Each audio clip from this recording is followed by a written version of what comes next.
Bonjour, nous sommes de retour sur le plateau du Global Anti-Corruption and Compliance Summit, la 8e édition cette année. Nous sommes ravis d'accueillir sur ce plateau Philippe Hédoux, vous êtes directeur administratif et financier de la société Stocomanie. Géraldine Hiver, bonjour. Vous êtes Group General Counsel and Chief Compliance Officer à la RATP-Dev. Et Renaud Jaune, vous êtes avocat et vous travaillez pour le cabinet Baker McKenzie. Vous intervenez sur une table ronde qui va nous parler de contrôle interne, contrôle comptable et évaluation du dispositif anticorruption. Renaud, je vais peut-être commencer par vous. Il y a 4 piliers qui touchent au contrôle interne. Est-ce que vous pouvez nous en parler ? Oui, et d'ailleurs, au-delà même de parler des piliers, en fait, soulever tout de suite la question qui nous agite et qui est le moteur de notre table ronde, qui est la question d'articulation entre ces différents piliers. C'est-à-dire, dans la loi Sapin 2, il y a 8 obligations, 8 mesures et procédures qui doivent être mises en œuvre. L'objectif, c'est de mobiliser toutes les ressources de l'entreprise, juridiques, opérationnelles et financières. Et naturellement, pour mobiliser jusque dans les moindres recoins de l'entreprise, la loi Sapin 2 impose de mettre en place des outils de contrôle interne, et elle dit il faut des mesures de contrôle interne en matière de diligence de tiers, fournisseurs et clients, en matière de contrôle interne anticorruption, en matière de contrôle interne comptable, et il faut un dispositif périodique d'évaluation de la qualité du dispositif. Et depuis 6 ans que la loi est désormais en vigueur, on a cette interrogation récurrente des praticiens de savoir comment ces différents contrôles s'articulent. La nouveauté de 2022, c'est que l'on a de la part de l'AFA un guide relatif au contrôle interne comptable qui est très riche et qui en plus a été rédigé avec les professions du chiffre dans le but de structurer la relation entre le contrôle interne comptable anticorruption et les contrôles internes comptables traditionnels. Donc ça change un peu le paysage parce que ça enlève un des degrés de difficulté et de complexité du dispositif. Il reste quand même, bien sûr, à poser les questions de savoir comment la compliance continue de travailler avec la sphère du contrôle interne pour structurer une fonction efficace. Merci beaucoup Renaud. Géraldine, vous insistiez sur l'importance d'être bien coordonné sur les priorités.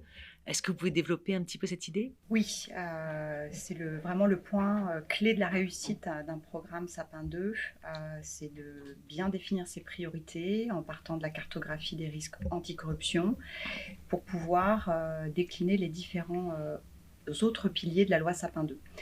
La cartographie va identifier des risques plus ou moins significatifs selon la zone géographique, l'activité, les tiers en contact de votre filiale ou de votre entreprise.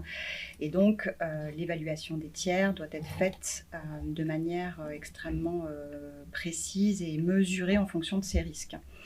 Une fois qu'on a dit ça, comment ça s'articule avec les autres contrôles ? C'est la même démarche du sur-mesure, c'est-à-dire à vérifier que cela a été bien fait, que l'évaluation des tiers a été bien faite, mais non seulement elle a été bien faite en fonction de critères qui sont des paramètres précis liés au risque, mais qu'ensuite la société a exploité les résultats de manière à se protéger un maximum lorsqu'il pouvait y avoir des risques, soit théoriques, soit plus à regarder dans le détail de la pratique locale, par exemple. Donc ça, c'est extrêmement important. Comme le disait Renaud, il faut embarquer toutes les fonctions de l'entreprise lorsqu'elles doivent être impliquées. Ça nécessite forcément de travailler en étroite collaboration avec tous les services de l'audit et du contrôle interne, de la finance, qui est un pilier extrêmement important, une collaboration que l'on doit avoir pour expliquer du point de vue de la conformité à nos amis de la finance qui ne sont pas toujours aussi sensibles, quels sont les points sur lesquels il faut renforcer les contrôles et pourquoi on doit le faire.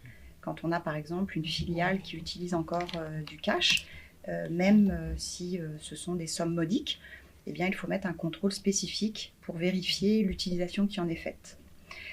Donc, travailler en étroite collaboration avec les ressources humaines également, qui peuvent apporter une grande aide, et déployer dans l'ensemble des filiales en ayant un réseau solide qui comprend bien les sujets et qui est mature pour arriver à porter les bonnes questions au bon niveau.